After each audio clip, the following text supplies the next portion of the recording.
My name is Tom Orr.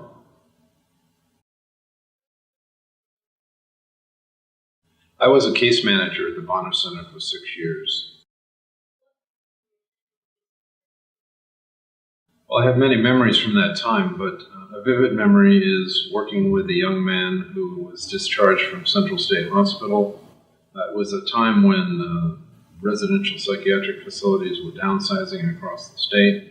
This man was released onto the street and was living out of dumpsters when he came to the Bonner Center. And I spent a lot of time working with him to stabilize his living situation and help him qualify for disability payments. He was a very interesting young guy. He rode a bicycle. His name was Norman. He really captured all of us, I think, who worked in the center at that time. And I was pleased to have a long-term relationship with him until his death.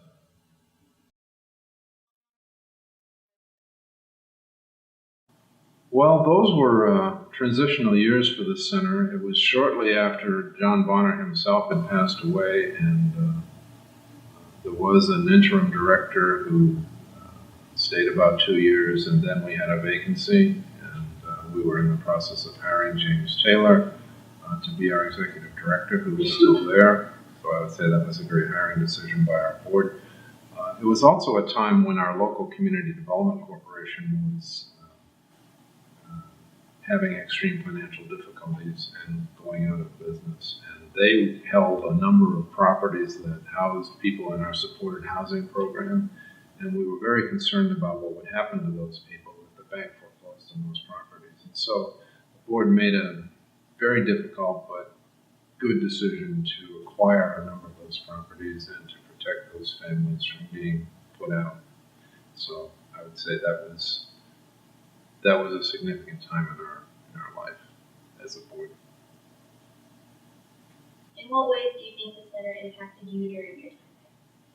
Well, certainly it gave me wide exposure to the challenges of poverty, especially in the inner city where we worked. I think it gave me an appreciation for those challenges and for looking for better ways to address them. I became a workforce development guy. I came to the decision that helping people find stable, livable employment was really one good way to help people move out of poverty. So those were formative years for me as I clarified a direction for my career. The Debbie Orr Children and Youth Center was named for my late wife, Debbie, who died fairly young from a very serious illness. She was a youth worker on the east side at the time that I was working at the Bonner Center. In fact, her office was housed there as well. We had a number of organizations housed there. It was called the Near East Side Multi-Service Center because there were multiple organizations who worked out of that facility, including Debbie's. She worked for the Girl Scouts. She was a recruiter for the Girl Scouts. And from that, she went into teaching and taught in a number of schools on the east side. And so we both had deep connections to that neighborhood. And when she passed away and the Bonner Center was in the process of renovating and expanding, there was an opportunity to raise some funding to name a room in her memory. So we sponsored the funding for the Children and Youth Center. And it has remained so to this day. Well, it's certainly bigger.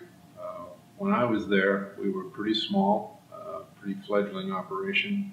All of the case managers worked in one large room we called the fishbowl, and there wasn't a lot of privacy. Dealing with people in crisis in a situation like that, looking back, probably we should have done it differently, but that's what we did, and we were as effective as we could be.